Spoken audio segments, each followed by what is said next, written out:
Hello and welcome to the presentation on the sectors of Indian economy, Chapter 2, Class 10. What is a sector? A sector is an area of the economy in which businesses share the same or related business activity, a product or a service. For example, extraction of natural resource is a sector. Converting those natural resources into some other product is a sector. Distributing that product is also another sector. So, all these activities in which people are engaged, they give their work and they get paid in return for these. And these activities are called as economic activities.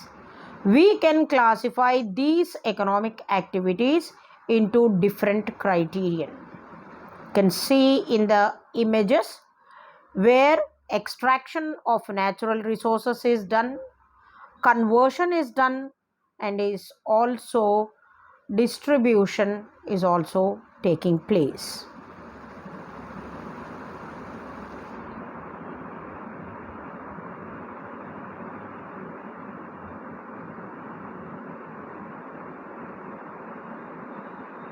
The sectors of Indian economy can be classified on the basis of nature of economic activity, on the basis of employment conditions, on the basis of ownership.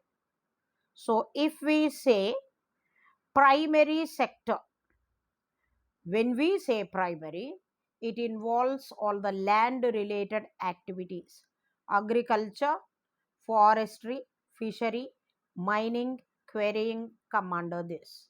Secondary sector, conversion of agricultural products or raw material into finished products, that is secondary sector. Tertiary sector is also called as the service sector. Everywhere the work is done and in return payment is made, and these are all called as economic activities. On the basis of people engaged in all these activities, we classify these sectors into organized sector and unorganized sector. Sector is a group of people engaged in a common activity with the same objective. On the basis of ownership, we can classify this sector into public sector or the private sector. Classification on the basis of nature of activities. Primary, prime in importance, natural resources, extraction of natural resources, primary. Secondary sector, conversion of natural resources into finished products. Tertiary sector is making these services or the goods available to the people. Primary sector activities, we can see in the image, we have extraction and production of natural resources, fishing, mining, quarrying, all these are coming under the primary sector. Under the sector, secondary sector, we have the economic activities.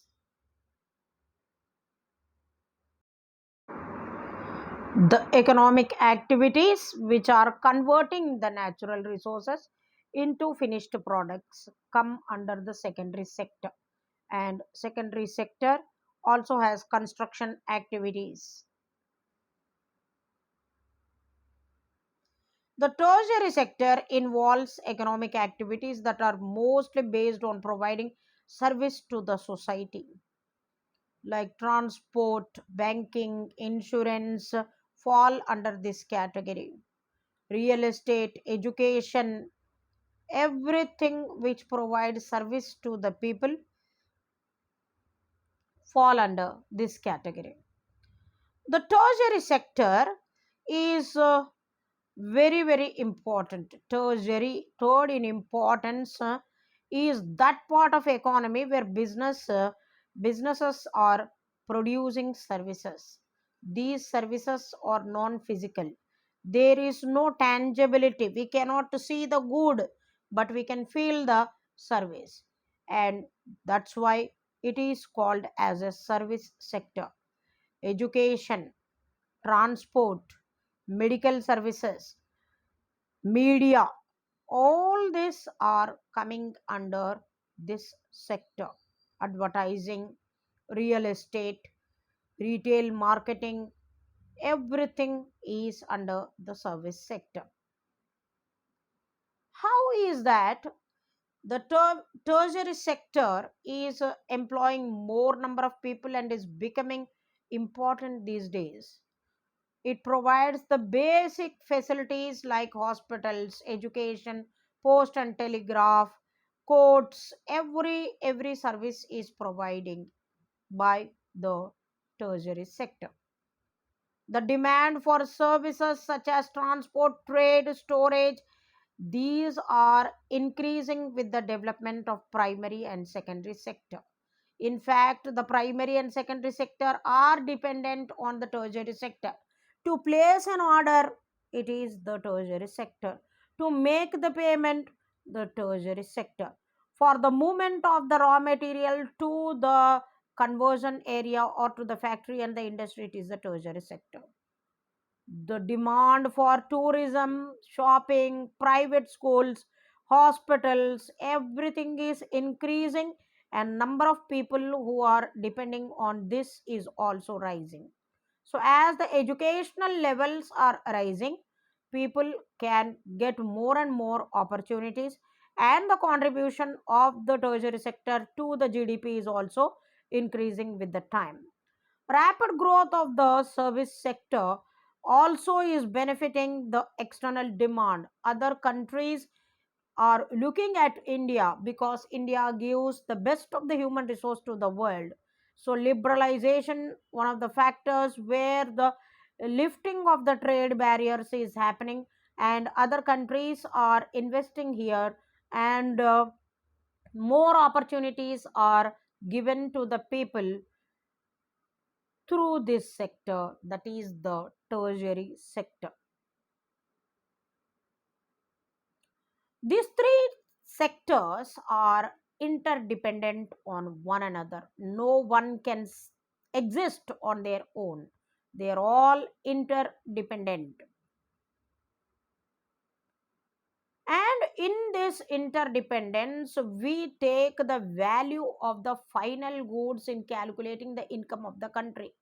We don't take the intermediary goods into consideration while estimating the income of the country. For example, when a furniture is made, we don't take the cost of the wood.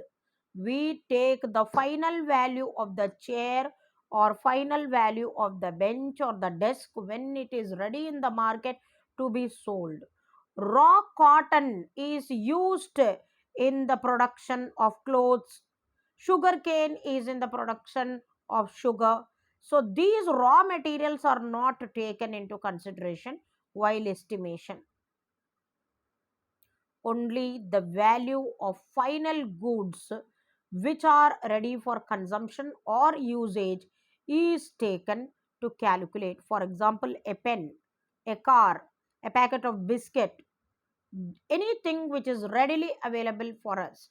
A book, not in the manufacturing stage but ready availability in the market.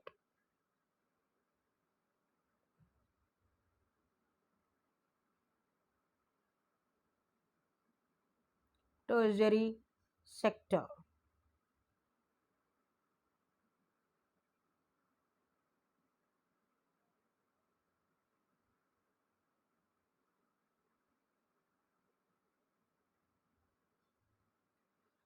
So, the estimation of the gross domestic product, the sum of the monetary value of the final goods and services, are taken into consideration when we are calculating the gross domestic product.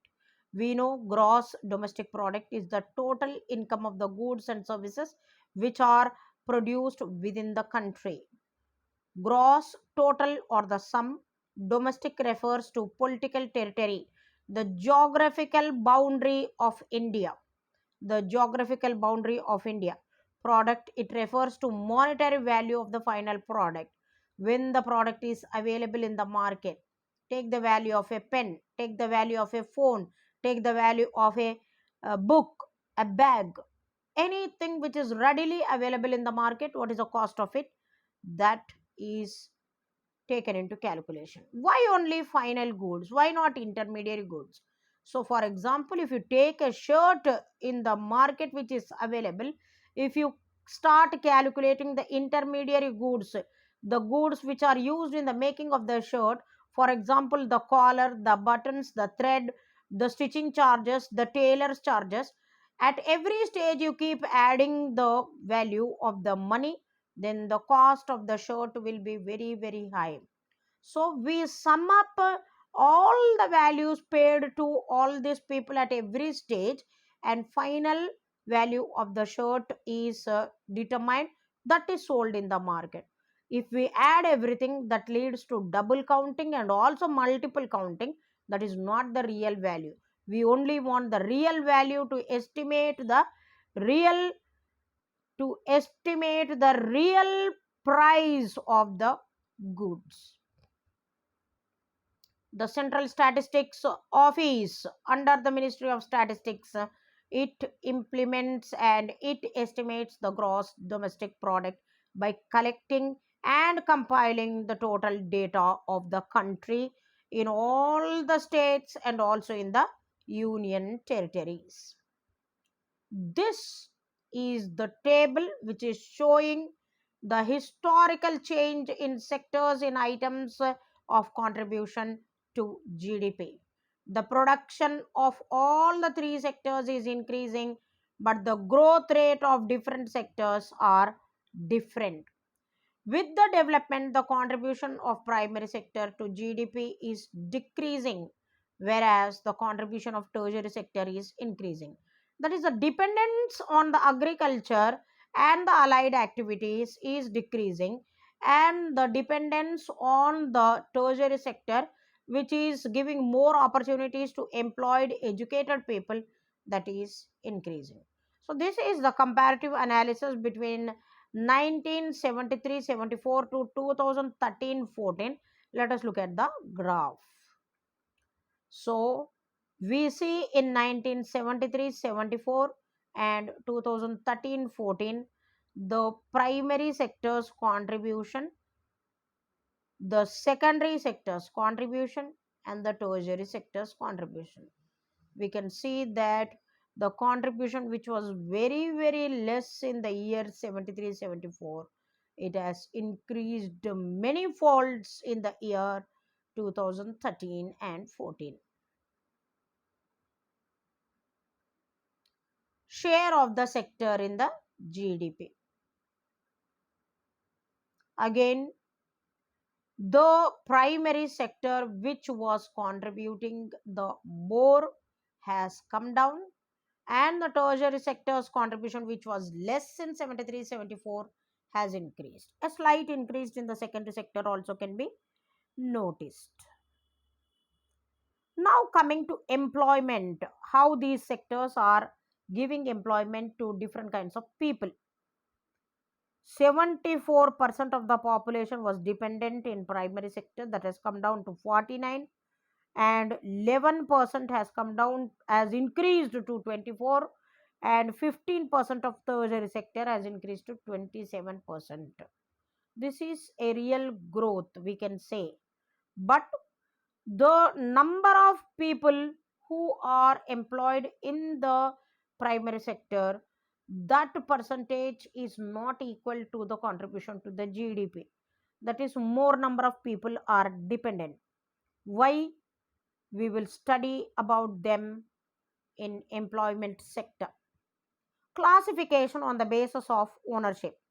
Sectors of the economy can be classified into public sector and private sector. The government owns most of the assets and provides all the services. For example, railways is in the government sector, Steel Authority of India, government sector. So many important mineral resources extraction, government sector. All these which belong to the entire country, they are in the public sector. Ownership of assets with the private individuals and companies, it is called as private sector. For example, the Reliance, the Tata, you have so many other software companies also where the private individuals or the owners who bring out different policies for their profit motive. Public sector, any sector which is controlled and managed by the government, it is welfare oriented. For example, railways.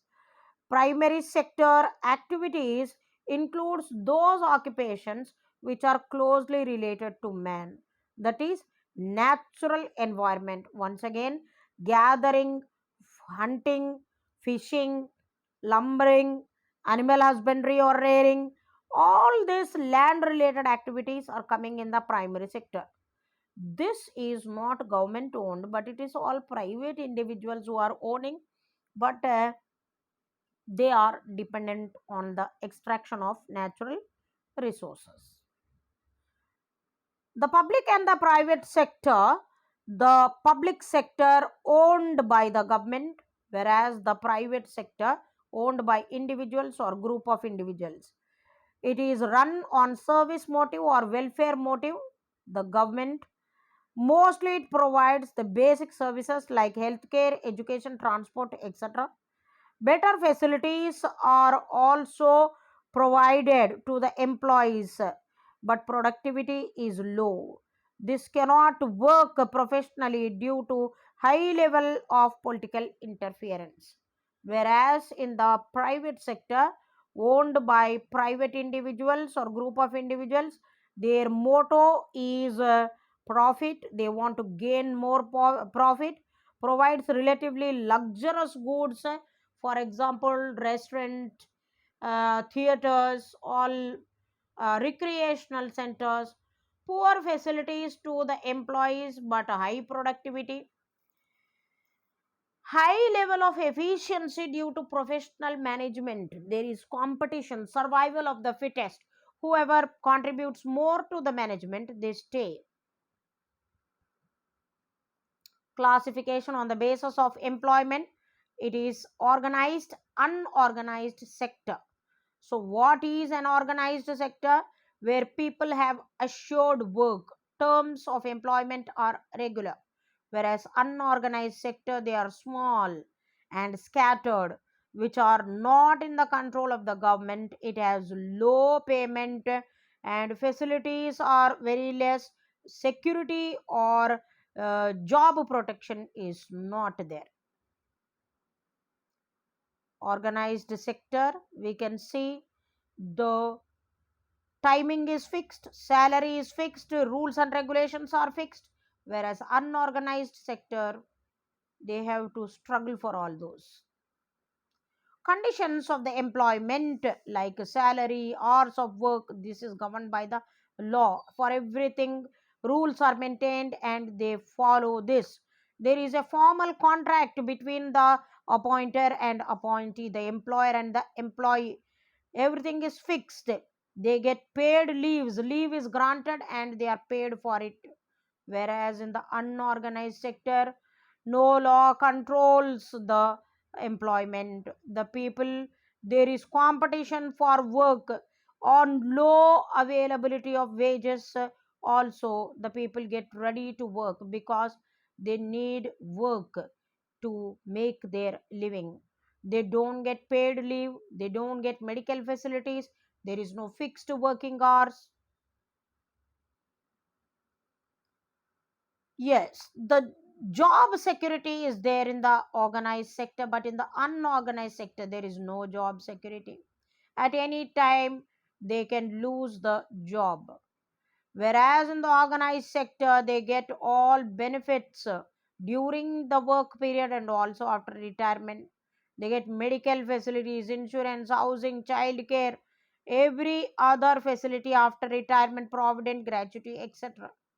But in the unorganized sector, Till there is strength in the body, a person can work. When he is unfit, he has no work. So the worker in the unorganized sector, for him, his work gives him money. No work, no money. No provident fund, no gratuity, no leave, no luxury. The problems faced by the workers in the unorganized sector are many. They do not get a fixed salary. The workers are bound to work per the decree of the employer. Whatever order they pass, these people have to follow it. Workers do not have job security. Anytime they can be fired, they can lose the job. Income in this sector is neither regular nor secured. On a fixed day, they don't get the payment for their work. They do not get benefits, any kind of benefits, so holiday, pension, medical facility, insurance, nothing.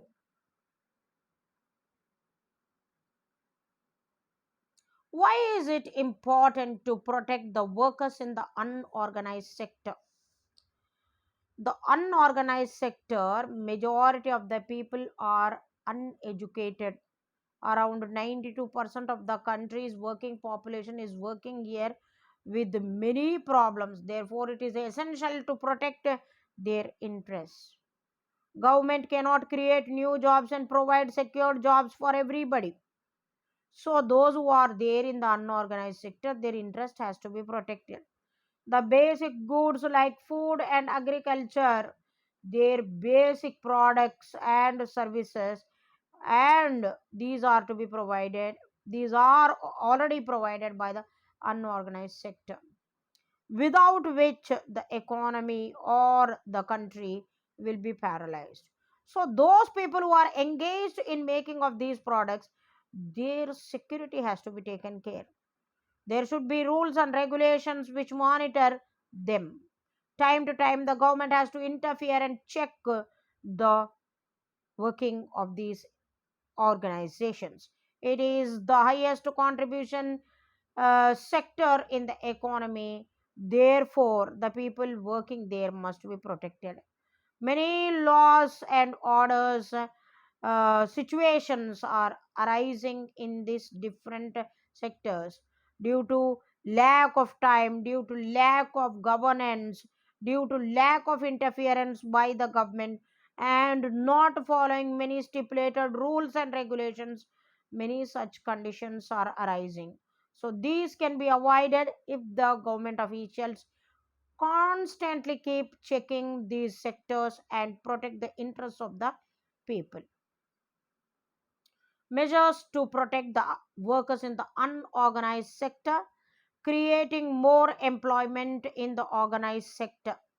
At least if the government cannot create, the loans can be granted to the people to safeguard their interests. By developing infrastructural facilities, roads, drinking water, sanitation, electricity, all these new job opportunities can be created. Providing subsidized facilities to the workers in the unorganized sector, that will be a direct benefit to them. By transferring some laws to regulate the workers in unorganized sector, a mechanism has to be brought about which strictly implements these laws. So what is unemployment? Why so many people are remaining unemployed? We define unemployment as stock of all those people who are willing to work at the prevailing wage rate but do not find job. They fail to get the job. This situation is called unemployment. We have many types of unemployment. We have voluntary unemployment, involuntary unemployment, we have disguised unemployment, we have underemployment. So he or she must be within the age of 18 to 60, must have required skill to do the job and should be willing to do that, must be ready to work at the prevailing wage rate in the market, must have the willingness to work, must have the legal approval to do the job. These are the qualities which are required. Why unemployment is a problem? It is a real big problem. If the people are unemployed, they cannot get a livelihood for them. It is a big economic burden. There is no per capita income. Unemployment itself is a most valuable, now it is wasting the most valuable resource, that is the human resource. Unemployment often leads to social problems, legal problems, undesirable activities are taking place in the society. So government has come up with some schemes to tackle this unemployment. Unemployment, government has basically focused in the rural areas where disguised unemployment is noticed. They appear to be working, but their real contribution to the productivity is zero. That is the disguised unemployment. So, the government has come up with the National Rural Employment Guarantee Act in the year 2004, implemented from 2005, in at least providing 100 days of assured income to the people who are enrolled, whose name is enrolled. Within 15 days they get a job, at least constructional activity or any other activity where the government is giving these people who remain unemployed for some seasons, those who are basically rural poor, agricultural workers, and many other people who are not having a work. So this is on the basis of the right to work. Everybody has the right to work. If the employment is not provided to these people after enrollment within the 15 days, a, an allowance is provided to these people for 100 days, at least 100 days, and that assures some kind of monetary benefit for the people. So, what measures are to be taken to create employment? Number one, develop the infrastructural facilities. Setting up of more and more industries, we need capital investment not only from our country but also other countries. Skill based vocational training, right from the school education. Pradhan Mantri Kaushal Kendra Yojana. This has come up with the Modi government.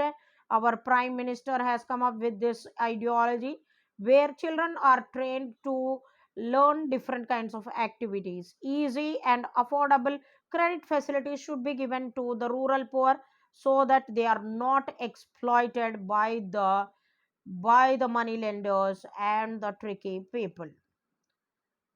So thus that is the presentation on the sectors of Indian economy, presented the PowerPoint presentation made by my student G. Madhav, and I am Devrata Beku, TGT Social Science, CRPF Public School. Thank you.